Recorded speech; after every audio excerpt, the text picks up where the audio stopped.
বন্ধুরা, আজ শুক্রবার অক্ষয় তৃতীয়া। আর এই অক্ষয় তৃতীয়ার পুণ্যতিথিতে সন্ধেবেলায় এই স্থানে জ্বালিয়ে দিন 7টি প্রদীপ। হ্যাঁ বন্ধুরা, এখন চলছে বৈশাখ মাস। মাসের মধ্যে বৈশাখ মাস যেমন শ্রেষ্ঠ মাস, ঠিক তেমনই তিথির মধ্যে এই অক্ষয় তৃতীয়া তিথিটি খুবই পুণ্যতিথি। বন্ধুরা, অক্ষয় কথাটির মধ্যেই আছে যার কোনো ক্ষয় হয় না, অর্থাৎ অক্ষয় তৃতীয়ার দিন আপনি যা করবেন তার সব কিছুই অক্ষয় হয়ে থাকবে। অর্থাৎ যা পুজো করবেন, জপ করবেন, ঠাকুরের নাম গান করবেন, দান যা কিছু করবেন তার সবই অক্ষয় হয়ে থাকবে। তাই বন্ধুরা, আজ আমি এই ভিডিওর মাধ্যমে আপনাদের জানাবো আপনাদের মনের ইচ্ছা পূরণের জন্য অক্ষয় তৃতীয়ার সন্ধেবেলায় এই 7টি প্রদীপ দিয়ে এই উপায়টি অবশ্যই করুন। এই উপায়টি করার জন্য লাগবে বন্ধুরা 7টি মাটির প্রদীপ এবং কিছুটা কালো তিল। প্রদীপগুলো যেন অবশ্যই মাটির হয়। আর প্রদীপগুলি জ্বালানোর জন্য গাওয়া ঘি অথবা সর্ষের তেল, যেটা আপনাদের সাধ্যের মধ্যে পড়বে, আপনি আপনার সাধ্য মতো কিনে আনবেন। বন্ধুরা, এমন নয় যে খুবই জাঁকজমকভাবে বা ধুমধামভাবে পুজো করলেই ভগবানের কৃপা দৃষ্টি পাওয়া যাবে। বন্ধুরা, যেমনভাবেই পুজো করা হোক না কেন, মনে ভক্তি, শ্রদ্ধা ও বিশ্বাস থাকা অবশ্যই জরুরি। তাই বন্ধুরা, মনে ভক্তি ও বিশ্বাস রেখে ঈশ্বরের আরাধনা করুন এবং তার পাশাপাশি মনের শক্তি বাড়ানোর জন্য আর্থিক দিক দিয়ে বলুন বা সাংসারিক দিক দিয়েই বলুন, যে সমস্যাগুলি তৈরি হচ্ছে তার সমাধানের উপায়ের জন্যই এই ধরনের উপাচার। তাই বন্ধুরা, ভিডিওটি শেষ পর্যন্ত দেখুন। আর দেখার পর যদি ভালো লাগে তাহলে অবশ্যই চ্যানেলটিকে সাবস্ক্রাইব করে এই ধরনের আরও ভিডিও পাওয়ার জন্য নিচের বেল আইকনটির অল লেখাটিতে ক্লিক করে রাখবেন। আর বন্ধুরা, ভিডিওটি দেখে যদি উপকৃত হয়ে থাকেন তাহলে অবশ্যই ভিডিওটি বন্ধু বান্ধব এবং আপনার নিকট আত্মীয় স্বজনের সাথে শেয়ার করে দেবেন, যাতে সবাই এই ভিডিওটি দেখে উপকৃত হতে পারে। নমস্কার বন্ধুরা, ভক্তিমূলক কথা চ্যানেলে জানাই আপনাদের সকলকে স্বাগত। বন্ধুরা, আশা করছি ঈশ্বরের আশীর্বাদে আপনারা প্রত্যেকেই ভালো আছেন এবং সুস্থ আছেন। চলুন বন্ধুরা, এবার বিস্তারিত আলোচনা শুরু করা যাক। বন্ধুরা, তৃতীয়া তিথি শুরু হয়েছে শুক্রবার সকাল 5:45 থেকে। তিথি সমাপ্ত হবে শুক্রবার শেষ রাত্রি 4:51। তার মানে এই শুক্রবার দিনটি সারা দিনই এই তিথিটি থাকবে। এই উপায়টি করবেন আপনারা এই তৃতীয়া তিথি চলাকালীন সন্ধেবেলায়। বন্ধুরা, আপনারা যখন ঠাকুর ঘরে নিত্য সন্ধ্যা দিতে যাবেন তখন আপনারা এই 7টি প্রদীপ জ্বালিয়ে দেবেন। কিভাবে জ্বালাবেন এবং তারপর কি করবেন এবং কালো তিলই বা কিসের জন্য লাগবে আমি সবই বলে দিচ্ছি বন্ধুরা। তবে তার আগে বলে রাখি বন্ধুরা, এই অক্ষয় তৃতীয়া তিথিটি এতটাই পবিত্র যে এই দিন খুবই সকাল সকাল, যদি সম্ভব হয় সূর্যোদয়ের আগেই ঘুম থেকে উঠে যাওয়া উচিত।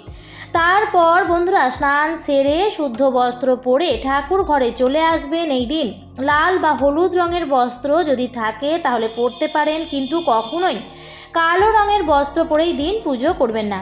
এবং যদি রাধা মাধব অথবা গোপালের মূর্তি থেকে থাকে তাহলে এই অক্ষয় তৃতীয়ার দিন অবশ্যই ভগবানের গায়ে চন্দনের প্রলেপ দেবেন। এই দিন থেকেই অনুষ্ঠিত হয় শ্রীকৃষ্ণের চন্দন যাত্রা। এই চন্দন যাত্রা বৈশাখ মাসের শুক্লা তৃতীয়া তিথিতে শুরু হয় এবং 21 দিন পর্যন্ত চলে। বন্ধুরা, ভগবান শ্রী জগন্নাথ দেব এই দিন রাজা ইন্দ্রদ্যুম্নকে চন্দন যাত্রা উৎসবটি পালন করার জন্য নির্দেশ দিয়েছিলেন। যেহেতু বৈশাখ মাস অত্যন্ত উষ্ণ থাকে, তাই চন্দনের শীতল গুণ ভগবানকে আনন্দ প্রদান করে। তাই এই দিন থেকে শুরু করে 21 দিন পর্যন্ত ঠাকুরের অঙ্গে চন্দন লেপন করা উচিত এবং প্রতিদিন নানান সুশীতল ভোগ নিবেদন করা উচিত। এর ফলে ভগবান শ্রীহরি অত্যন্তই সন্তুষ্ট হন। এবার বন্ধুরা, এই দিন মা লক্ষ্মীর পুজো করে আপনি মা লক্ষ্মীকে সন্তুষ্ট করুন এবং স্থাপন করুন একটি অক্ষয় পাত্র।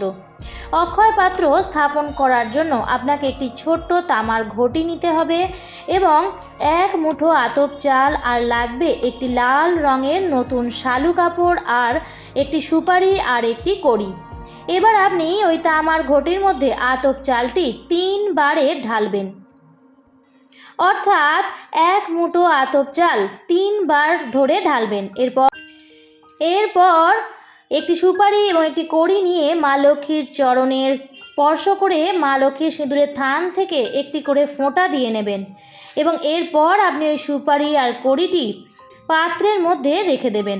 এরপর আপনি এই পাত্রের মুখটি লাল শালু কাপড় দিয়ে টাইট করে বেঁধে নেবেন এবং আপনার গৃহে মা লক্ষ্মীর চরণের কাছে সেটি রেখে দেবেন। এরপর আপনি যেমনভাবে পুজো করেন তেমন করে নেবেন। পুজো হয়ে যাওয়ার পর আপনি সেই ঘরটি নিয়ে আপনার বাড়ির ঈশান কোণে যে কোনো জায়গায় রাখতে পারেন, আর যদি সম্ভব না হয় তাহলে আপনি মা লক্ষ্মীর পাশেই যেমন আছে তেমনই রেখে দিতে পারেন। তবে যদি ঠাকুর ঘরে মা লক্ষ্মীর পাশেই রেখে দিতে পারেন তবেই সব থেকে ভালো হয়, কারণ এই জিনিসটিতে প্রতিদিন ধূপ প্রদীপ দেখাতে হবে। কিন্তু কোনোভাবেই আপনি রান্নাঘরে এই জিনিসটি রাখবেন না। এর ফলে বন্ধুরা দেখবেন আপনার ঘরে কোনো প্রকার দারিদ্রতা আসবে না, আপনার ঘরে মা লক্ষ্মীর কৃপাদৃষ্টি বজায় থাকবে। কিন্তু সঠিক নিয়মে কাজটি করবেন যাতে সুফল পাওয়া যায়।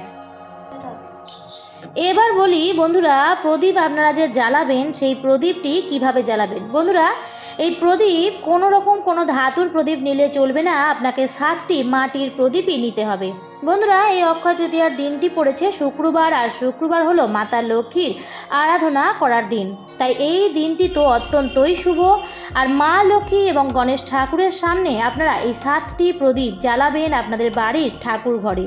প্রদীপগুলি পূর্ব দিকে মুখ করে পরপর সাজিয়ে দেবেন এবং বন্ধুরা প্রদীপগুলিকে ঘি বা তেল আপনাদের সামর্থ্য অনুযায়ী আপনারা তেল এবং ঘি দিয়ে পূর্ণ করে দেবেন এবং তুলোর বাতি দিয়ে প্রদীপগুলি সাজিয়ে নেবেন।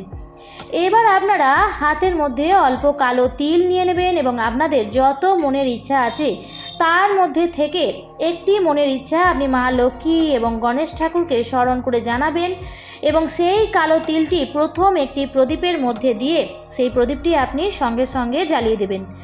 আবারও একইভাবে পরের প্রদীপটি জ্বালানোর আগে একইভাবে হাতে কালো তিল নিয়ে মা লক্ষ্মী এবং গণেশ ঠাকুরকে স্মরণ করে নিজের মনের ইচ্ছা আবারও জানিয়ে আবারও সেই প্রদীপের মধ্যে কালো তিল দিয়ে আপনি প্রদীপটি সঙ্গে সঙ্গে জ্বালিয়ে দেবেন। এইভাবে পরপর 7টি প্রদীপ 7 বার মনস্কামনা জানিয়ে মাকে জানিয়ে আপনি সেই প্রদীপগুলি জ্বালিয়ে দেবেন। সেই প্রদীপগুলি এক এক করে জ্বালিয়ে দেবেন। আপনি এই উপায়টি আপনার পরিবারের কল্যাণের জন্য করতে পারেন। আপনি আর্থিক দিক দিয়ে উন্নতির কথা বলতে পারেন, আপনার সাংসারিক দিক দিয়ে, আপনার দাম্পত্য জীবনের দিক দিয়ে বা আপনার ক্যারিয়ারের দিক দিয়েও আপনি বলতে পারেন, অথবা আপনার সন্তানের মঙ্গলের জন্য এই উপাচার করতে পারেন। অর্থাৎ আপনার যা যা মনোবাঞ্ছা তা তো পূর্ণ হবেই, তা কিন্তু পূর্ণ হবে এইভাবে যদি উপাচারটি করতে পারেন। তবে অন্যের ক্ষতি সাধন হয় এমনভাবেই উপায়টি করবেন না। নিজের কল্যাণের জন্য, সকলের ভালোর জন্য এবং নিজের পরিবারের সার্বিক উন্নতি ও মঙ্গলের জন্য এই উপায়টি করবেন। এই উপায়টি খুবই পবিত্র এবং খুবই ফলপ্রদায়ী একটি উপায়। তাই অবশ্যই বন্ধুরা প্রত্যেকটি উপায় মনে ভক্তি ও বিশ্বাস রেখে আপনারা করবেন। আশা করছি ঈশ্বরের আশীর্বাদে আপনাদের পরিবারের সার্বিক মঙ্গল হবে। আমার আজকের পর্বটি এই পর্যন্তই। ভিডিওটি দেখে যদি ভালো লাগে তাহলে অবশ্যই চ্যানেলটিকে সাবস্ক্রাইব করে আমার সাথে থাকবেন। ভিডিওটি থেকে উপকৃত হলে লাইক ও শেয়ার করতে ভুলবেন না বন্ধুরা। দেখা হবে পরবর্তী কোনো নতুন ভিডিওতে। ভালো থাকবেন, সুস্থ থাকবেন। ধন্যবাদ।